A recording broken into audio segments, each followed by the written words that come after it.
अंबाजोगाई शहरात एकाच रात्री 5 दुकाने फोडून पोलिसांना दिले खुले आव्हान. दिनांक 6 रोजी मध्यरात्री अंबाजोगाई शहरातील वेगवेगळ्या भागात एकाच रात्री 4 दुकानाचे शटर लोखंडी सळीच्या साह्याने उचकून आत प्रवेश केला व आतील सामान चोरट्याने भरून घेऊन गेल्याचा सीसीटीव्हीमध्ये चोरटे झाले कैद.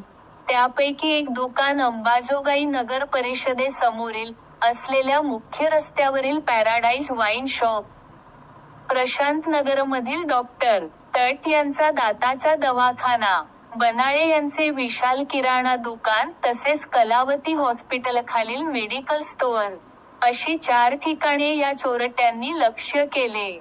या चोऱ्यांमध्ये नेमका कितीचा ऐवज चोरीला गेला आहे हे अद्याप स्पष्ट झालेले नाही.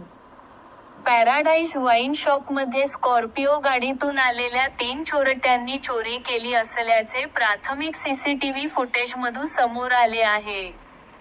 मागच्या आठवड्यात पोलिसाच्या घरी चोरी केल्याची घटना ताजी असताना, आता पुन्हा 4 दुकाने फोडून चोरट्यांनी पोलीस यंत्रणेलाच थेट आव्हान दिल्याची चर्चा शहरात सुरू आहे.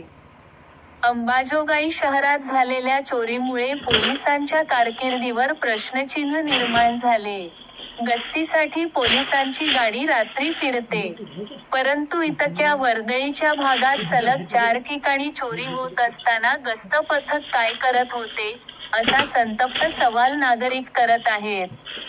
या घटनांमुळे व्यापारी व नागरिकांमध्ये भीतीचे वातावरण निर्माण झाले आहे. नवी वार्ता न्यूजसाठी सय्यद नईम, अंबाजोगाई.